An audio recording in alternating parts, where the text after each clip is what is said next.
All right, fantastic. How's everyone's MAGFest thus far? Fantastic. First and foremost, thank you all for being here. Really, this means a lot. My name is Javon Gord. I am the one of the archmages or department heads for the Music and Gaming Education Symposium, or MAGES, which is what this panel is under. I'm also one of your member of the board of directors for all of MAGFest writ large. All it means is I'm in a lot of meetings every day, every week. Yeah. But thank you for being here. It shows how important these kinds of conversations are to the folks at MAGFest. So please do me a huge favor that when MAGFest is all over and they send you a nice little survey, please shout out this panel, please shout out MAGES as best as possible, okay? I definitely need you all support more than ever, okay? So thank you so much for being here. And I'm gonna do a quick intro to this man right here. I'm so excited to have the Dr. Brian Best coming all the way from Morgan State University, okay? Dr. Brian Best is an inspiration to many. It's an inspiration to many. He cheats at Tekken, but beyond that, woo! Hey, you know, we starting off strong. But beyond that, he does amazing work. His scholarship is fantastic. Me and him have collaborated already on a few things. One of those things took a trip to Hawaii that you were able to go on. I was not. But beyond that, I'm super duper excited to have him here. And also, please welcome him with open arms, because this is also Dr. Best's first time at MAGFest. I said, brother, you gotta slide through, okay? So I'm happy to have you here. So please, everyone, give another warm welcome to my friend, my colleague, and my brother from another mother, the Dr. Bryant Best.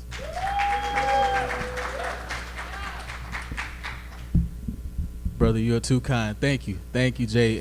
And as you already know, you're an inspiration to me as well. The way this guy can manage so many different projects, take on so many different roles, and make it look so easy, right? So effortless. Let's shout out Javon. Yes, sir. Yes, sir. All right. Well, thank you everyone for attending my talk. This will be more of a casual, informal conversation. I would love for it to be interactive. If you have questions throughout, feel free to raise your hand or even just shout them out. I would love for us to get a little bit closer, take up a little bit more of the front area, because I have an activity I want us to engage in, but you know, move at your own discretion, whatever feels most comfortable for you. The title of this presentation is I Am an Edenian. We cannot be defeated. The presence, purpose, and power of Black fighting game characters. Again, my name is Bryant Best. I'm an assistant professor at Morgan State University, and I also work as an affiliate faculty for the National Center for the Elimination of Educational Disparities. I have to say that at every presentation or they will find me, so I'm just kidding. But yes, so our agenda today is as follows. So first off, we want to start off with, a get to know you icebreaker type activity, and also an opportunity for us to get to share with each other either your first fighting game experience, your first time noticing race in a fighting game, or why identity and representation matter in media, right? So we're going to pick a partner. Each person will get about 2 minutes to share, and then after that, we'll share out with the large group. Okay? Does that make sense for everyone? All right. So after we do that, we'll have a brief overview of Black characters in fighting games. I'll talk a little bit about my research questions, what I was looking for, how I pursued those questions, what I found, and what I have figured to be the next steps in my research agenda. Again, I want this to be an interactive, dynamic, and casual conversation, so feel free to have at it. Like I said, once we get into the presentation, if you have questions, feel free to ask or shout them out.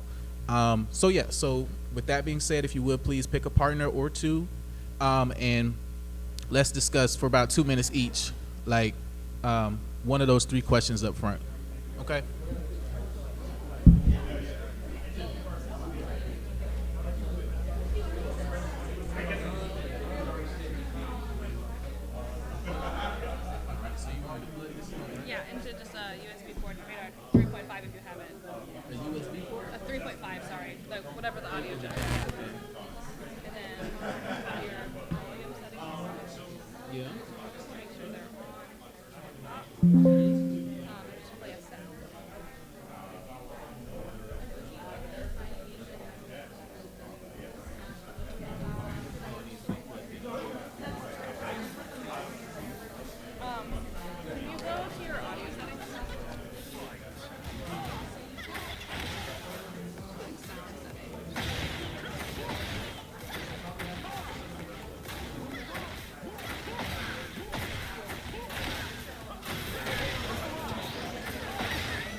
Thank you. I appreciate it.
All right, all right. So hopefully everyone got a chance to share in their small groups. Huh? I just don't want to interrupt the conversation. It looks like everyone's having such a great time. Okay. So let's take a few moments to share out some of the experiences that you shared in your small group. Can I get 2 or 3 people to share? Thank you, Javon. No, you're good. You're good. Okay. Hi. Hello. Okay, I have to talk really loud then. So my partner Maurice and I were kind of talking about how one of the first wake-up calls for a lot of black gamers about race in video games was Jax in Mortal Kombat. For Maurice, his was when Jax first came out. For me, it was Jax's arcade ending, I'm pretty sure. And I want to say it was Mortal Kombat 11. It's been so long, I don't actually fully remember it. But it was, for anybody who doesn't understand that reference, in the arcade ending for Jax in Mortal Kombat 11, he basically goes back in time and he stops the Atlantic slave trade from ever happening. And a lot of white gamers at that time had complained and said it was racist. And for extra context for anyone else in the room, this was also at the height of Gamergate. 2016 was a wild year.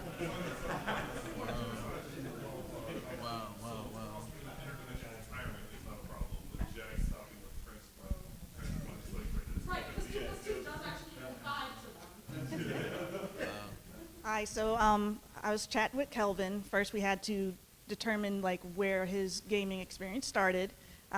He's a PlayStation, he started on the PS1. I was on the Super Nintendo, so, it was a while before I actually saw a black character that I identified with, because as a black female, that representation mattered.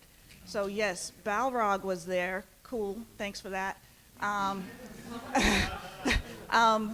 But thinking about, like as you're going through the gaming consoles, it's like I think it was Black Orchid in Killer Instinct. Before there was like some really like, okay, there's somebody there for me that I could identify with. For Kelvin, he was explaining that there was a character in Tekken, what's his name again? I'm sorry. Bruce, thank you, who was there, and then after a few iterations had just been let go from the roster. Yeah, so just trying to understand what that, what was the reason behind that,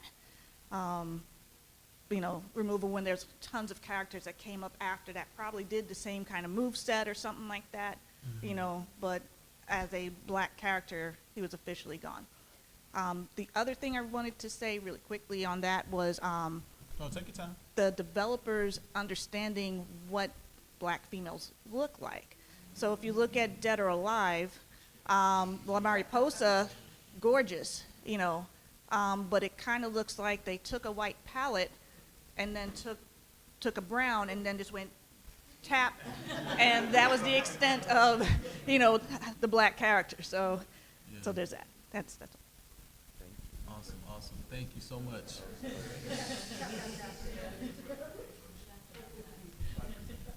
So we all got together in a group of 4.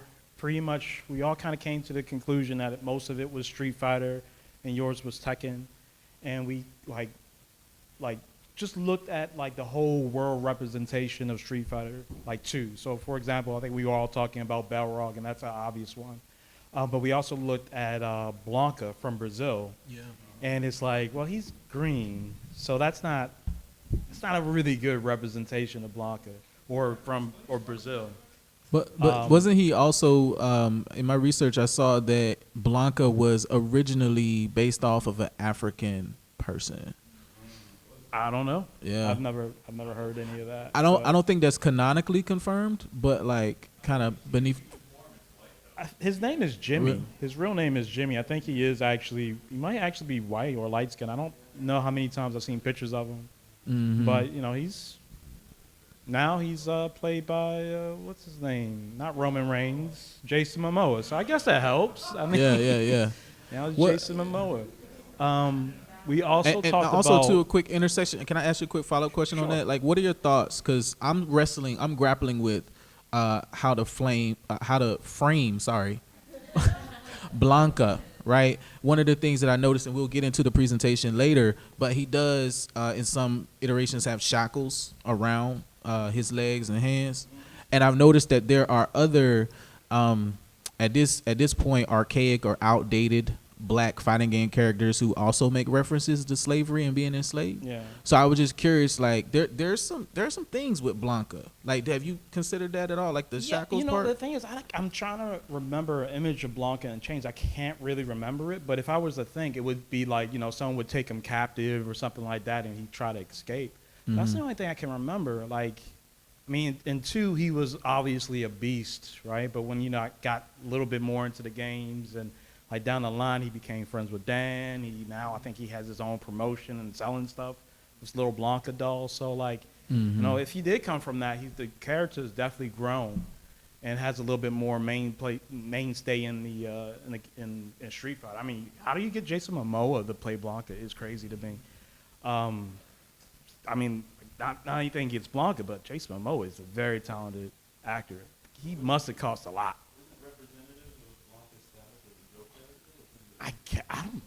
I I don't know. I didn't think the movie was real until like I saw the previews for it. I was like, there's no way this is real. Awesome. Well, thank you all. I appreciate that insight. I can tell I'm in the right room, right? This is awesome. Okay, so just a little bit about myself and what brings me into this space. I'm pretty sure most of you can recognize this is a scene where Scorpion is doing his famous move, Get Over Here, right? Where he shoots out a kunai spear and tries to hook the enemy and bring them into them. He doesn't do it here. But the reason why this partially brings me into this space is because this was my introduction to fighting games. My older cousin and I, when I was young, I want to say I was around 7 or 8 years old, which is a little bit too young, but still, I was playing Mortal Kombat 2, right? And my cousin told me to do the kunai move, the Get Over Here, right? You have to press, it was Super Nintendo, so you had to press back, B in quick succession, right? This guy knows what I'm talking about. And my 7, 8-year-old self, because I had yet to develop the motor and cognitive skills, I actually had to verbally say aloud, back, B, right? Like every time I was trying to get the move. And my cousin, every time, he would just jump over it. And I'm like, he's cheating. Like, how can I get him with the move? Back, B, back, B. That was my introduction to fighting games, and as I got older, and I'm a little ashamed to admit this, but that kind of turned me off the fighting games.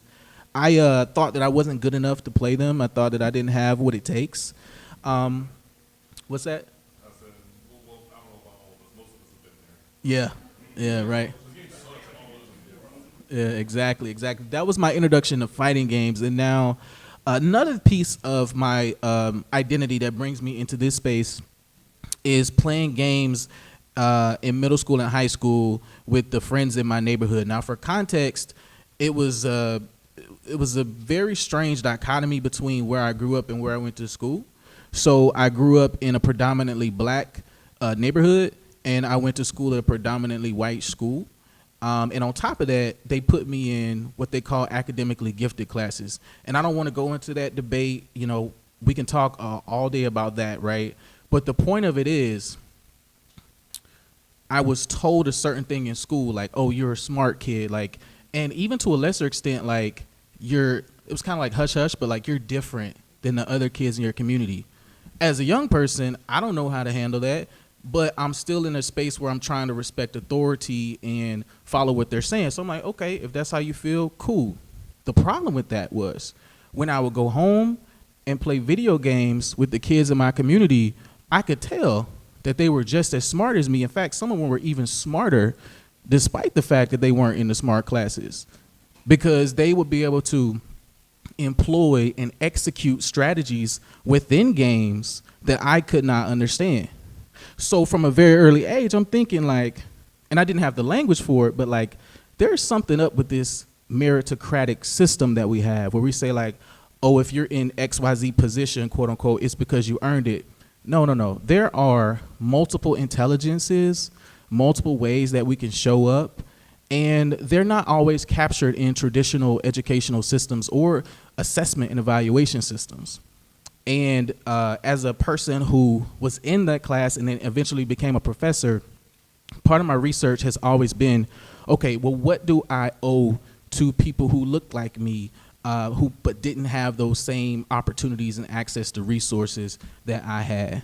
And then finally, my advisor, which if you're unfamiliar with them, it's an amazing guy. He has his own Wikipedia page. He's amazing. His name is Rich Milner, and he's a professor at Vanderbilt University. And he published a paper that has been cited, I don't know, hundreds of times at this point, if not thousands, but it's about your positionality. So like in a lot of research, there tends to be this notion that, I am an unbiased person, my research methods are objective, therefore they are correct. What my advisor did, he was one of the first people to do this, especially in education, was to push back on that notion and say, no, there's no such thing as objective research. We are all human beings, therefore we are all subjective. And he constructed a research framework that people in education can use, but also researchers in other academic disciplines can use to acknowledge their own racial and cultural biases for themselves, for the research participants that they engage in their work with, and how to make that a part of the research process. So all of these things kind of come together to help me craft the research agenda that I have today. So I want to share with you a brief history of Black fighting game characters. Definitely not exhaustive, but we've talked, someone mentioned that their first experience in fighting games, I don't know if it was Black fighting game characters in particular, but they were mentioning Jax. And Jax was first posed in, oh, it was you? Awesome. Was first represented in 1993 with the release of Mortal Kombat 2. We've seen him recently with Mortal Kombat 1, but I know people don't like to talk about Mortal Kombat 1. So I gave a clip from 2019 when he was in Mortal Kombat 11. And as you can see here, there are some stereotypes that are represented here. Whether he was in the 93 version or the 2019 version, you can always catch him with a cigar in his hand. In 2019, he had a shotgun, and, you know, I can't help it. It's very stereotypical, but I did love hitting that shotgun move. It's kind of like that was my uppercut. I'm not great at fighting games, but I could do an uppercut with the shotgun. But nonetheless, the ways in which these characters are represented is very telling of racial tropes in society. This 1998 picture, does anyone recognize this? Exactly.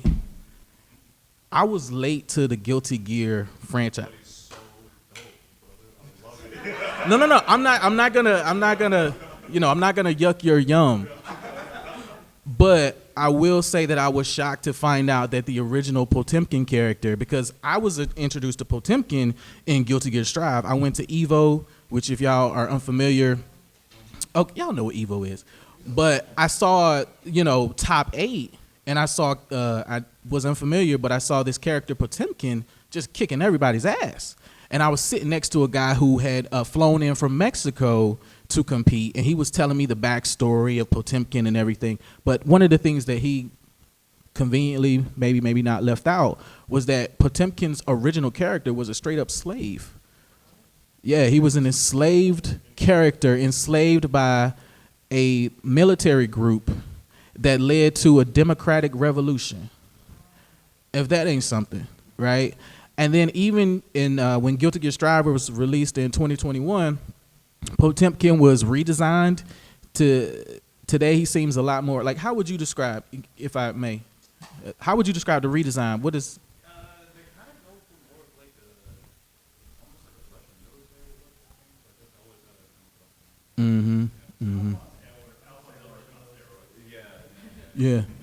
Yeah, absolutely. Yeah, Russian military, but like ceremonial kind of like dress uniform. I'm pretty sure the name Potemkin is a reference to the old black and white film Battleship Potemkin, the old Russian ship. So yeah, I do think it is. Yeah. But it doesn't really kind of obfuscate the origins of the character. Yeah. I think there are some points in the game where his helmet is off, but I'm not too familiar with Stripe, so I'm not sure if that's actually. Yeah. The origin was that he was like living hard times and he found like the military, and I think it's also like a cultish religion type thing. And he just found his way through that. I don't know too much about his story, I think that was kind of what it was. Okay. Found and taken care of or went throughout. Yeah. Okay. Got you. Yeah, so when I saw him, and thank you for that, everyone. This is, although this is my research area, this particular focus is new to me, so my knowledge of the literature is emerging. But when I saw him at top 8, just kicking ass, I saw him doing things like he would fly around, and then he would just kind of like shoot his arms at people, right? It's interesting how when Black characters are represented across decades in fighting games, they have these like metallic arms, almost as if to kind of connote like they are super human, like impervious, like just not human, right? And then when we talk about women characters in fighting games, I'm sorry, we got to go there, right? I'm glad you're talking about Elena. I want to talk about Elena for so long. Talk about Elena. ahead. Get it off your chest. Why is she African with this capoeira? Am I like ignorant? That's a great point. Yeah. Probably the same reason why Ken's American and does content. Oh, fair. That's valid. Okay, so I wanna talk about that really quick, but I saw you put your hand up. Yeah, I want to, so I'm an active game dev over Factory. And so when these decisions get made, I was also, I used to report on esports for ESPN when I worked there. And so when you see messy things like this, when you see stuff, when you see an overemphasis on slavery, remember that those of us working in the industry as devs, we're 3% of the population. We are 3%. And so any given meeting, there's 100 white people and there's 3 of us, right? And what they're looking at, particularly like a lot of the studios in Eastern Europe, they outsource a lot to Eastern Europe, their only concept of us is slavery. Their only concept of us is specifically what they see in like rap videos and stuff like they don't know. They don't talk to any black people, they don't listen to black music, they don't know. So when they do research, a lot of times you'll get like these messy things because they're like, how does this translate to game over? Like I understand we don't want this to feel like a stereotype, but we need this ranged weapon gameplay. Is she from Africa? We wanted somebody look different. We wanted somebody with cooler hair. We don't want to make another white girl. Let's figure this out. But then what ends up happening in the media is will be 15, 20, 30, 40 of developing a character. And they'll be like, well, we want her like Ellen, she's range, right? Like her legs go out, she does stuff. Where do we get those attacks? Capoeira. That makes more sense. We already designed the character to be black. Fine. Who cares? Put it together because the players want the play experience. They don't care about the backstory. They don't care if it's accurate. The people who will complain are a small population. Sure. So when you're sitting there in these spaces and negotiating the different pieces, like again, all the conversations about Jax, I feel like I have to make a phone call to you guys. Who was on this version versus this version? What happened? Because normally there's somebody in the back pushing me and like, can we have a better thing? Somebody's fought to be like, he goes back and fixes translated slavery. Somebody fought that for 30, 40, 50 years. Somebody fought to make sure that happened, but you take a trip. You take something else that you didn't want normally to get the other thing that you want first. So just from a dev perspective, Wow. like there's a lot of things like even with the body models and stuff like that, like there's not plus size characters you see in all the games. It's because there's one base model. Every time you do another base model, you double your cost. So you have, so like I made the Insecure game with Easter for HBO. Kelly is a major character, she's plus size. All the plus size models that are in the sport that you get for free are tank, they're circle. Kelly's people would have agreed because she's like, she's an hourglass, fix it. That means custom build, and that means we have to support animation, everything like that for twice. So for the Issa Slim build and then for the Kelly plus size build, doubles all of your costs. So what happens when you're in a meeting like this at like, you know, at a bigger company, they go, why is this worth that money and investment if anybody won't care? And because if you don't have good academic data, you don't have data from user research, you have to just fight and hope that you have enough social capital to fix something. Yeah. So just giving you some context from like the dev perspective. Yeah, thank you. That was outstanding, outstanding. And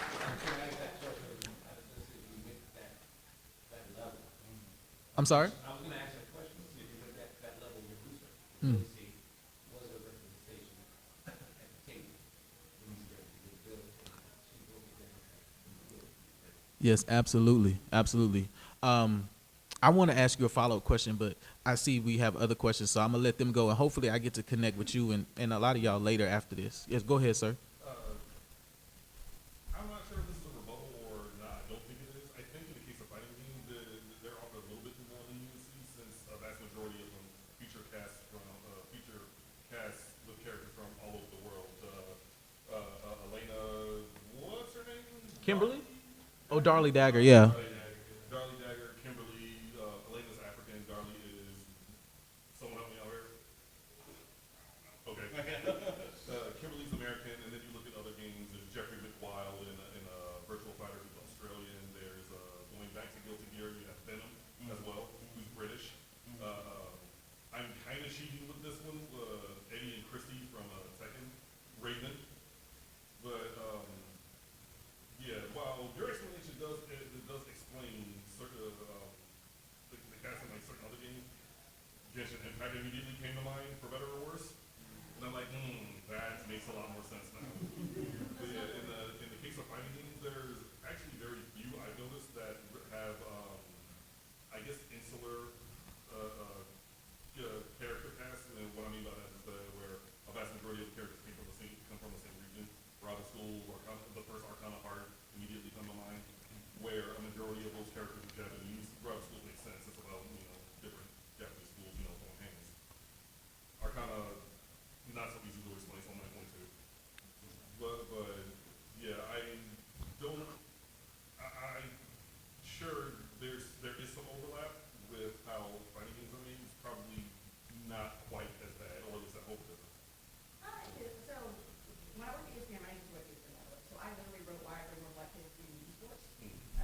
Cannon and them, the Cannon brothers are black. They co-founded it, you know, Joey and all of that. The fighting community is always of color, and they love, like, heavy of color, more than any other sport. It is the exception, right? And all of these things, everything that they do with the fighting game, so even like the creators of Tekken and stuff like that, they're looking at how to get global reach. So you want a character that represents who you think your base is always going to be, right? But that doesn't mean that team changes. That just means they go, they do research, and they're like, this could be cool. So like Tekken, was it 7 or 8, had the first Filipino character, and they did that. So they did that really intentionally because that was a request coming back from the audience before. And so they look at all these things with research and they figure out if they can fit it in versus the franchise characters, which is what it is. Fighting games as a community has more expectation of diversity than any other games community. So you see more responsiveness and you see more, like it's in the design of the space, right? And again, like, it's just like boxing, right? Like if you think about the model, it's just like boxing. Like I want to cheer, if I'm looking at Olympic boxing, right? I want to cheer for the American, I want to cheer for the person who's Russian, I want to cheer for the person that's from my country. So that's the way they evaluate these things. The really interesting case study is that Jam How those got made, so I'm friend Brian was one of the producers of that game. She ended up marrying Jeff Blake. Oh, really? They met in the game. So she's married Jeff Blake. Like, okay. Is it true that it was these two guys who just happened to enjoy hip hop? They threw the concept out, and they didn't expect it to get picked up, and then it was like, oh, okay. Yeah. Hey, let's bring it next. Let's see if that man. Let's I love the discussion. I know my guy back here had a question, and then I want to get back to it. But great, no. I love it. I'm grateful for the discussion. Yes, sir, in the back. The main thing I followed off of you as well, is would you attribute some of that as well to, I know some of the challenges on a lot of fighting in particular are they're so popular in Japan, especially looking at design in Japan. I think kind of the issue we were going through earlier, you have thus I feel like the racial divide, particularly as of black people, is significant to the states. There were just a lot of Western countries in particular.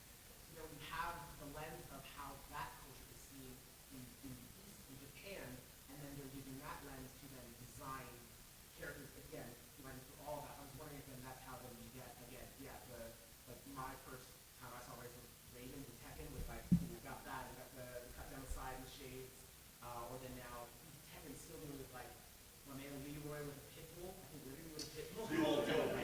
Like dope suit, but so I was just wondering if you know, I guess following on that, if you would again attribute that to the same kind of also, do you want to pale too? Love it. Yeah, I definitely would be down to collaborate and continue the conversation. I'm amongst my people, and I love it. So let's move on. So my research questions. I want to share my questions, my methods, some of my preliminary findings, and then I want to ask you all some questions because clearly I'm in a room full of experts and historians right here. So the three major questions that I asked in my present study were around representation, play style, and reception. So for representation, I asked, are modern fighting games diverse in their representation of black characters specifically and characters of color more broadly? For play style, I looked at whether black characters are easier or more difficult to play than their non-black counterparts. In other words, is there a black tax either on the character itself or the person who wants to play as the black character? And then also the reception. How are black characters perceived, particularly when they find success in competitive play? Right, so if you're, it seems like a lot of people here, members of the FGC, you know, calls to nerf or buff certain characters are prominent. Is there some sort of relationship between the calls to nerf a character and the race of the character? So I did a comparative content analysis of 4 non-tag fighters as they were represented across EVO 2026, that being Street Fighter 6, Tekken 8, Grand Blue Fantasy Versus Rising, which should have an asterisk if you're familiar with that game, and we'll talk about that in just a second, and Fatal Fury, City of the Wolves. So the first thing I did was I tabulated the roster size for, across all the games. I coded canonical race versus phenotypical race. And the reason why I did this is because canonically, sometimes, I should say it this way. Sometimes the race for certain characters is unknown, but there are certain context clues that cue you in to be like, okay, I kind of get what they're going for here. Like, as an example, Tekken 8, if you load up Tekken 8, Kazuya Mishima, when you look at his nation of origin, it'll say like renounced, right? Like renounced Japan. And there are reasons, like political reasons, for example, why games would distance quote unquote villainous characters from a country of origin. So like in Street Fighter, M. Bison, right? If you watch the cartoons or if you pay attention in the game, he has brown skin. And in some of the original Street Fighter games, when he was a boss character, it was based in Thailand. It was like Thailand and one other place. But if you try to look up canonically where M. Bison is from, they'll say unknown, right? So there's just sort of tension around representing brown-skinned characters as villains, but then distancing them from a specific locale, and we can talk about that. But anyway, that's why it was important to pay attention to what their race was canonically, like what the company said, and also phenotypically, what do they look like, and what are the context clues. I extracted complexity metrics around execution difficulty and frame data. I also reviewed community discourse, particularly Reddit and YouTube, for reception, like how they were received, as well as calls to balance a certain character. And so here is a illustrated version of my findings. So across the 4 games, there were 127 characters. I'll go from left to right. In Tekken 8, canonically, there were only 2 black characters. Leroy Smith being one of them, and I believe the other one was Eddie Gordo. But again, as we've already mentioned, Eddie Gordo is from Brazil. Another question I wanted to ask you is why do black fighting game characters with locks always have the same locks that Eddie Gordo has? We can talk about that. Fair enough. Yes. Yes. Raven. So the reason why I didn't, and I'm glad you brought that up. I appreciate that.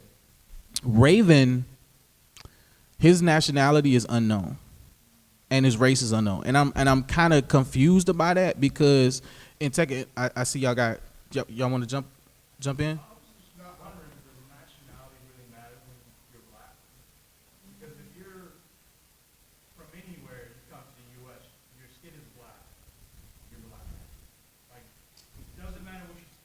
Mm-hmm.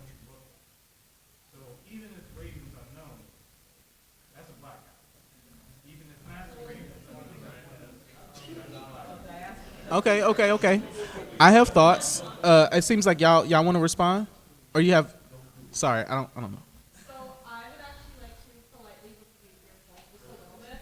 From the perspective of someone who actually did just take a full course about Black diaspora and like the whole point of the diaspora war. It does matter in the greater context of nationality, of the nationality of a black person, because we are trying to get to a point where we're saying being black is not necessarily a monolith. There are a lot of identities within being black. I am not the same, like as a black American, as a black New Yorker, I am not the same as someone who is a black Texan. I am not the same as someone who is black Canadian, and I'm not the same as someone who is Nigerian, who is Liberian, who is black and from any East Asian country, which I am trying to research more about people who are black in East Asia.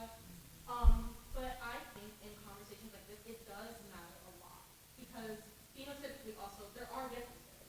Yeah. A black Nigerian does not look like someone who is black and from America sometimes. Of course. My only thing is, when I'm talking about black, again, we're in the U.S., so I'm coming from that kind of point of view where if you don't speak to the person, you don't know where they're from. Like, you can just look at it. That's what I mean as black. Of course, there's diversity everywhere for where you're from,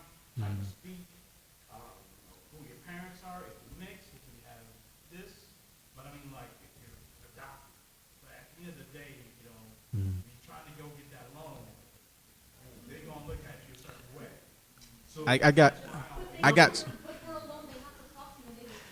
And that is why I do this research, because it is such a rich area of discussion. I got one more question, and then we're gonna dive back into this and wrap up. We got about 10 minutes left.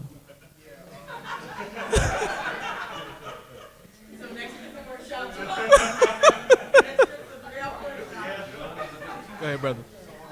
Do you need a mic?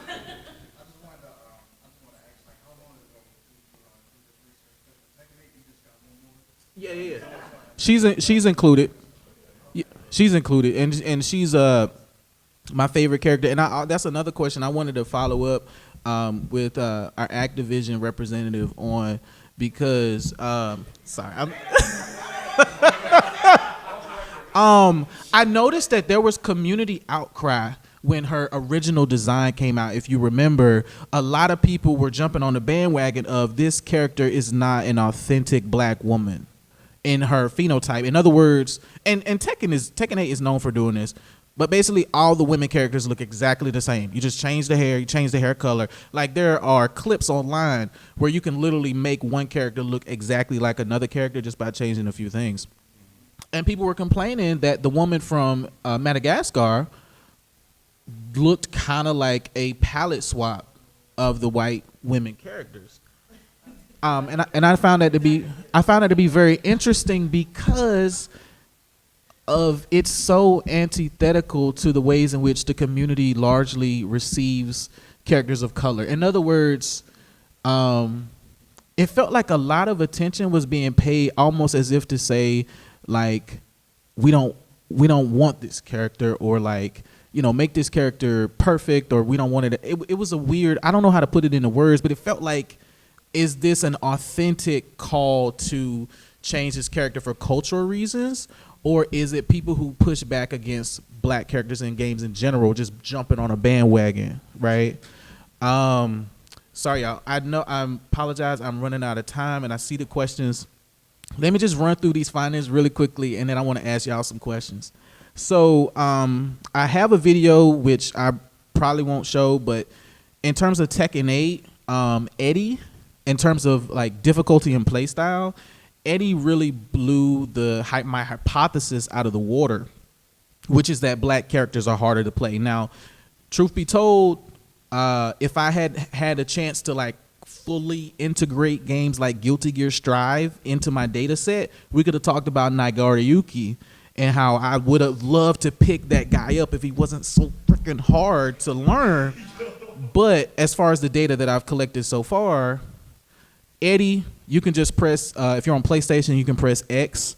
If you're on Xbox, you can press A, and you just keep on pressing it, and you can beat probably like 50% of people online. Very, very easy to play. There is also a non-binary character in Tekken.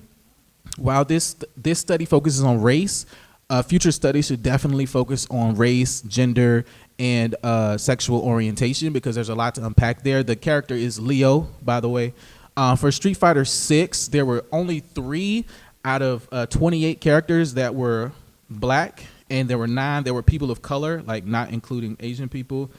And Street Fighter 6 had the most diversity in terms of people from different regions of the world, and different rankings in terms of easy to play, normal, or difficult to play. And that was even across the characters of color. I found that interesting. For Fatal Fury City of the Wolves, there were no black characters. Like 0. Marco is Brazilian, I believe. He's either from Brazil or Mexico. I can't remember which one, but I was shocked that Marco was not black. But what I did find, one out of the 21 characters represented in that game, I think it should be 22, but 10 of them were either from Japan or the US, right? And when we look at statistics like the number of people who sign up to play these games at EVO and other competitions, we might see that this is part of the reason why a game like Fatal Fury, which if you play it, it's a very great fighting game. Like technically there's a lot to unpack there, but maybe less to connect with based on your own personal background or play style. Regionally, some of the most well-represented countries in fighting games besides Japan and the US are Mexico, every Mexican fighter in this analysis was a grappler. But here's the thing. It's T-Zoc from Fatal Fury. It's Lily from Street Fighter 6, and King from Tekken. And part of the reason for that could be because Mexico is actually known for wrestling culture. They have this concept called lucha libre,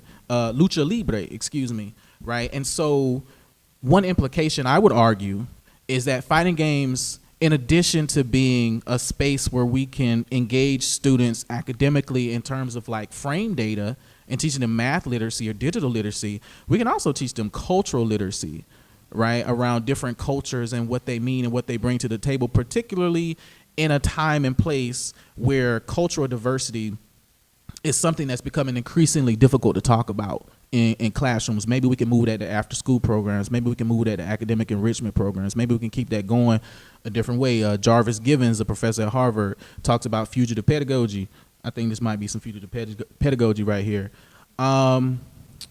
So these are some of my major findings here. Here's a clip. Again, I just want to play it really quick for you. If it plays properly. Whoops. Okay, I don't know if it's gonna play properly. I apologize, but it's. Wait, let me see here. See if I can get it to work.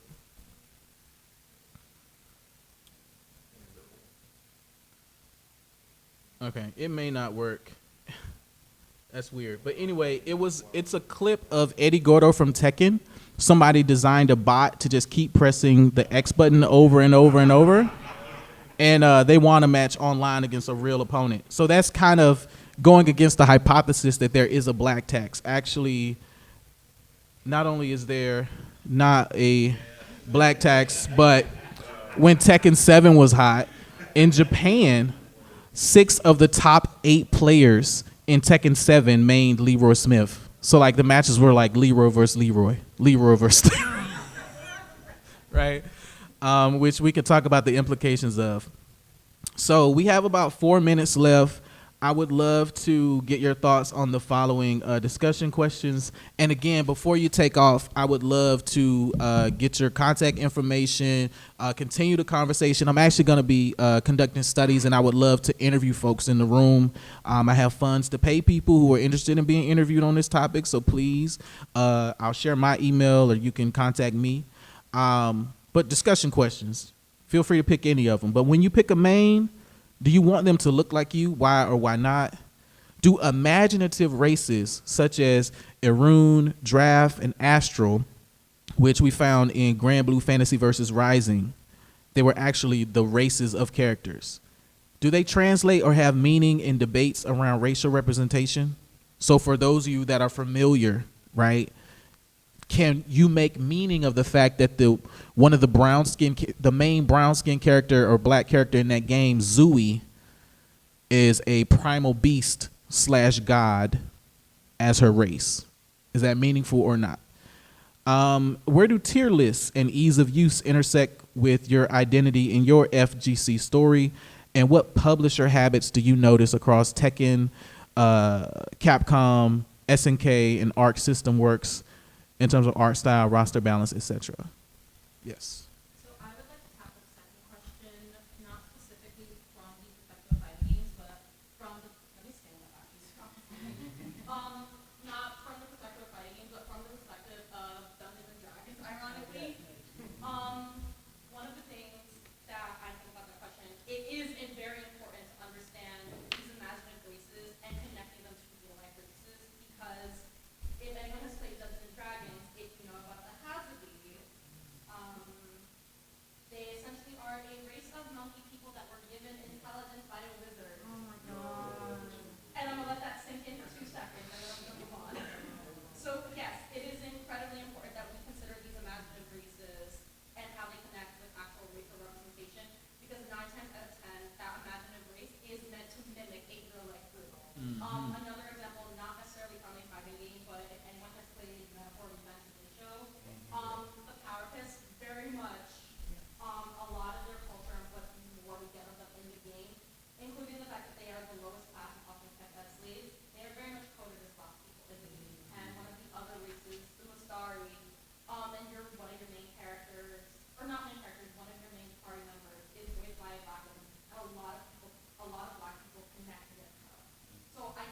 it is important that you consider that. All right.